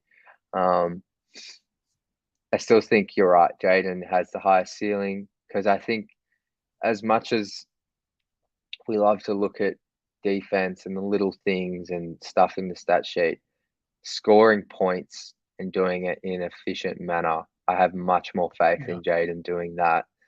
than Asar. And look, we haven't seen Asar in the NBA, but if you use that Iggy comparison, Andre Iguodala, yeah, I think there's just, if you've got a guy who can score between, like, I think the peak version of Jaden can get to 25 a game. We'll still yet to see anything close to that. But I think when you have a guy like that who can sort of do the other things you outline, Wes, if he could ever figure it out defensively and just get to average, that's like, I mean, is that a max player? Like, Oh, yeah. yeah, it is, which I don't think Andre Iguodala is ever a max contract guy. He might have been. So, yeah, I think it's still Jaden Ivey. But as you said, excellent question. I love it. And I think like just in terms of if we're gonna do the absolute ceiling player comp thing, right? I mean, would you rather have Cleveland Donovan Mitchell or Philly Andre Iguodala? I think I'd rather have current Donovan Yeah, Mitchell. Both yeah, guys, I mean, like you just outlined, fit really well next to a really ball dominant kind of straw that stirs the drink guy like Cade. So yeah. if both can be that, that'd be great. Hey, I don't know. It's exciting. I think those three together are really, really exciting. Yeah. Yep. And some really fun nights next season, that's for sure. Just watching them on the break, and yeah, I think we've all forgotten what it's like to actually watch Cade play basketball. It's gonna be really cool to have him Hmm. back. So, all right, we've got a few more to get through here. Rogue Blue, how much do you attribute Asar's lack of scoring to Ivy's poor PG play? I assume he's talking about game one. Game two was a lot different. So it's actually pretty funny that that was the next question because I was holding back a comment that Asar Thompson is really going to be elevated by Cade Cunningham. Like after watching those first two summer league games, the way that he cuts and like finds space, open space in the Yeah. floor, and the guards in summer league like Sasser, Ivy. It's not just been Ivy. All of them, Yeah. like Yeah. Kiefer Sykes, has just been missing. Asar Thompson, left, right, center. Like can't see the guy even when he's open. So I think Cade's gonna love him. I I wouldn't attribute a ton of the lack of scoring, I guess, in this case to specifically Ivy. I think that it's mostly just all of the guards have not been doing a good job finding him when he cuts to the rim and when he flashes there on the baseline or to the middle.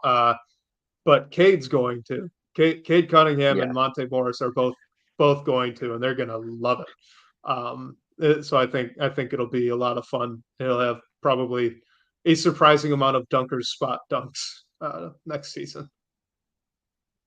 Yeah. I don't think it was like Jaden was the one who's like he had the horrible turnovers in game one, and I can see how Yes. fans sort of he was bad in that first game. He had a really bad game. Yeah. He shot the ball bad, turned it over. It was rough for Jaden, but I think Asar could be a little bit more assertive, and maybe that just comes with confidence and playing alongside guys more. Like he's played Mhm. literally like 50 minutes of summer league basketball, so he'll gain his voice sort of on the court in the locker room as he plays more games. And I mean, I think there's a photo going around of Jaden and him sort of on the bench, Jaden with his arm around Asar. I don't know. They're going to grow closer and get more chemistry. So yeah, some of it was due to Ivy, but as you said, Wes, the guard play on the whole was really bad in that first. It was like everyone was looking to score first, no matter what. Well, and how many Like, turnovers did the team have that first game? Wasn't it like it was 25 or insane. something? That's And then, Jaden yeah, Ivey didn't have exactly. 25 turnovers. Yeah, but even still, when Wiseman and Durant were getting the ball, like they're putting the ball on the floor, like everyone's trying to Mhm. create off the dribble in that first game. So if you're like Vern a was going star and rogue. yeah, exactly. Durant, he's been doing some like stuff. I'll just say that. So Yeah. those guys are all eating up possessions that, yeah, and Asar's not going to come and demand the ball and say, "Give me the rock." Like I just don't think he's like that at the moment. So yeah, There's Jack Kelly Ivy and was at Making Scrum. exactly. Way to put it. All right, next one. Ain't nothing better than being the big cheese again. Uh, Appreciate you, man. uh, Thanks for all the yeah. questions. What do you see Monte Morris averaging next season? What did he average last season? I bet it's going to be almost the exact same. All right, this is bad streaming.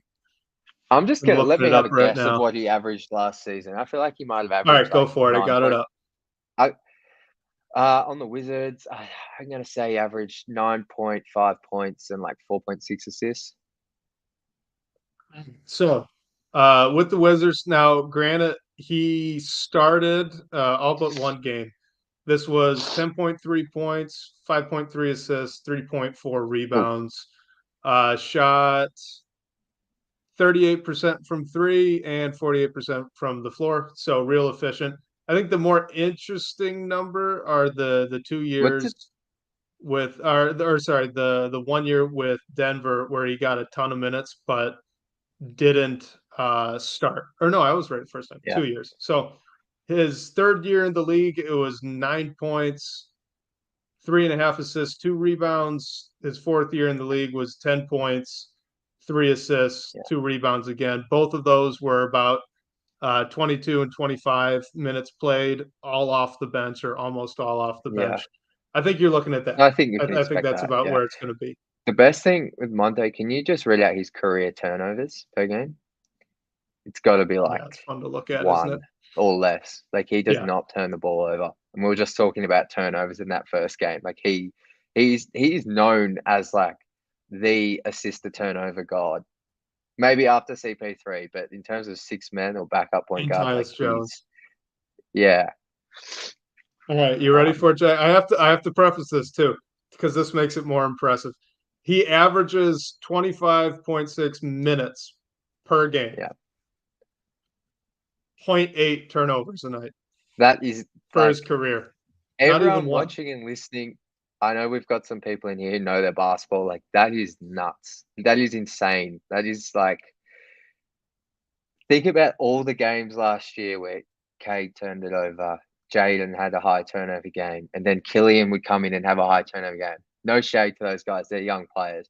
The fact there's a backup point guard coming in who will not turn it over, shoots excellent in the mid range, can shoot from three, hyper efficient, is going to give you 10 points, 5 assists. Like, this is why we want veterans on the team. This is why like young guys are going to miss out on minutes because these guys just they help they help win games.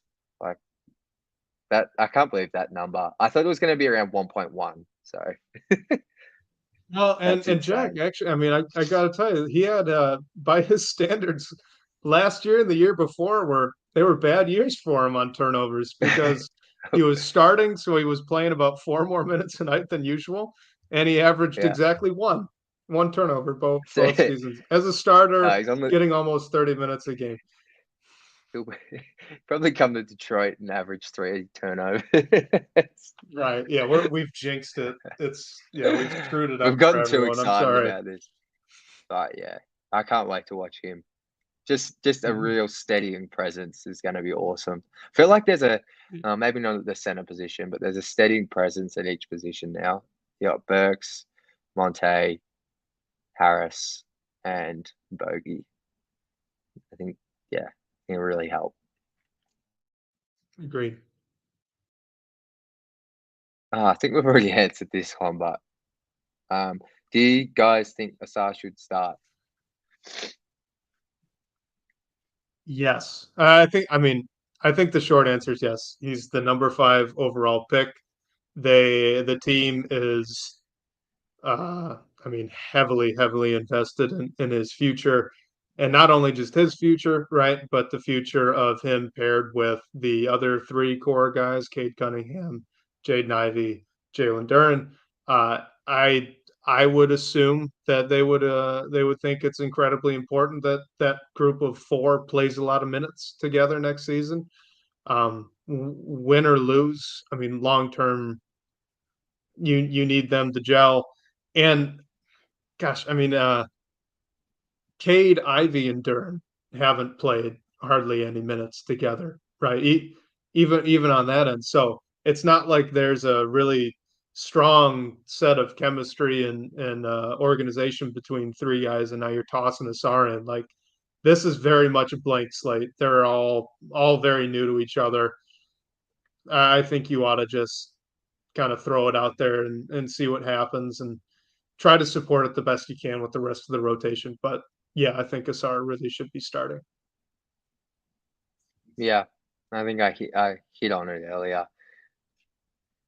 I don't know. I don't know if I think he should start, but I understand starting him, and I also understand starting Stewart and Boyan at the 4-3. I see that as well. Yeah. Um, I think we've spoken about that at length. I think that's the last question we have. I want to finish by asking Wes, what are you sort of looking for in the last two games, or if they have another one? Let's just say Ivy and Duran are done for Summer League. Yeah, what are you looking for in the last couple of games? Well, I hope only honestly I hope only Ivy's done. I'd like to see a little bit more out of Dern. I don't think he really had the defensive performance I was hoping to see out of him. So if he can play a couple more and maybe have just one game of like 3 or 4 blocks and he looks really active on that, and I'd be pretty happy. But um, I I'm really gonna have my eye on Sasser and Asar. I think when you sit Ivy down, there's a lot of ball handling reps and a lot of creation for others that gets opened up. And I think those are the two guys that are really going to take over for it. So with Sasser, I want to see if a little bit more volume.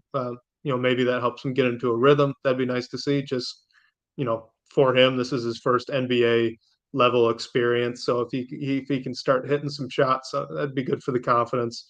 And then with the SAR, if he can start handling the ball a little bit more, I really want to see how he handles some drives. I mean, I thought at OTE he looked pretty stiff when he'd be going to the rim. So I want to see if that was actually real or if that was just a product of him not giving full effort on the competition because he could just out jump everybody. So those are the two guys. I'm really gonna have my eye on the two rookies. Yeah. Yeah, same. I'm with you. I sort of it dropped out for a second there, but did you say you'd like to see Duran play another game, just have a dominant defensive performance? Or was that Wiseman? Darren.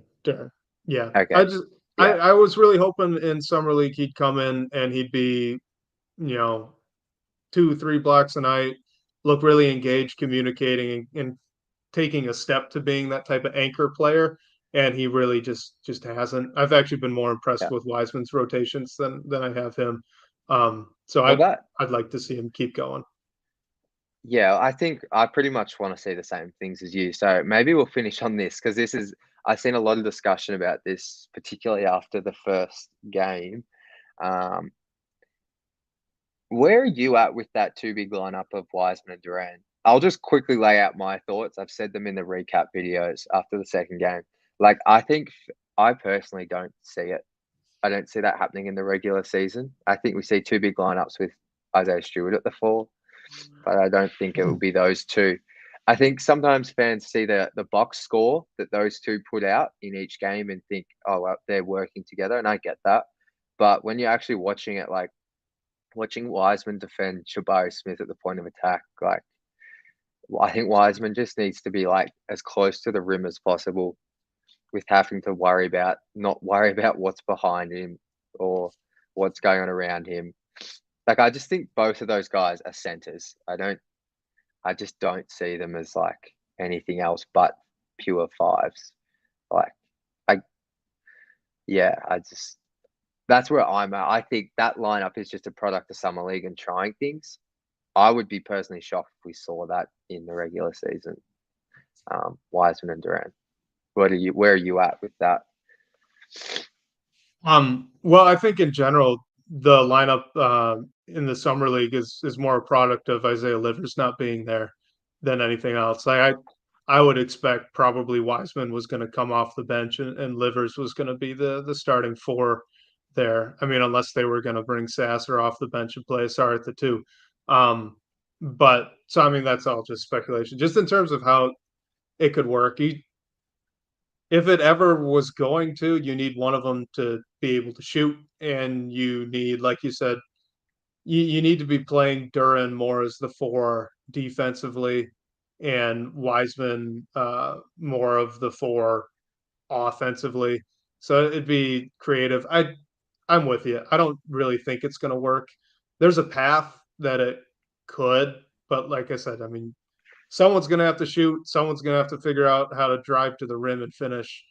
Both of those things, neither of them can do as of today offensively. So that's a big ask. The only way I see that really happening during the year is like against Cleveland or against Memphis, Yeah, teams that are playing 2 7-footers anyway, and you don't really feel comfortable trotting out Boyan or Stewart to guard one of them. Um, so I don't think we're going to see it a lot. And to be fair, it's not like all of the minutes that Duran has played has been next to Wiseman. It, for the most part, it's been beginning and end of halves for yeah, 4 or 5 minutes before they sub out and start rotating. So yeah, yeah. Then I guess those are my jumbled thoughts on it. yeah. I just think it's been a very, just on Twitter at least, Funky. people are people are either all in on it and think it's the solution or the answer for the starting group, and then there's other people who are completely against it. So I just find it very interesting to discuss, because I think I wouldn't say I'm very against it. I just think there's a lot better options, lineup options than those two together. Apart from, as you mentioned, Yeah. some situational things. So I Wes, agree. anything And else you want to add? Oh, yeah. yes, one more thing. You being in person there in Summer League, you haven't witnessed the love that James Wiseman's potential gets from the Summer League broadcast team. They think Oh, he's the really? See, I key. haven't watched anything Yeah, back, he could but be the key, Jack. He could be the key. If he hits his potential, everything's going to change for I, Detroit. have they? I guess they've probably been on ESPN both games, haven't they? So it's probably be they're all thinking of his Yeah. Warriors sort of potential. Hey, It I seems don't want to that bash Wiseman, national but perspective still has yeah, uh, a very high opinion of what Wiseman could be if he hits. yeah, I don't agree, but yeah. Best to wise. He's always good for a conversation. The topic of James Wiseman. I did a podcast last week with some like Warriors fans, and we're meant to be previewing the summer league, and we ended up spending 15 minutes talking about James Wiseman. Like it just, it's just, yeah, it's always plenty to discuss. But if there's nothing else to add, Wes, I think we're done. sorry, Sam. Sorry, Sam. Apologize Sorry. for ending on that. But we'll be back. I'm not sure if we'll be back this Thursday. I might still be on a plane. We're gonna have to sort out some scheduling stuff here. But Next appreciate week. everyone that's joined. Yeah, appreciate everyone that's joined us. Thanks to my co-host West, as always, for dropping his basketball knowledge that people are finally starting to understand. Yeah, Thank you to Sean Corp, the managing editor of Detroit Bad Boys, for making this happen. And thank you to everyone in the comments and on Twitter and everyone that contributes to the conversation. We appreciate you as always. And yeah, I'm out from Vegas, and we'll talk Pistons soon. Peace.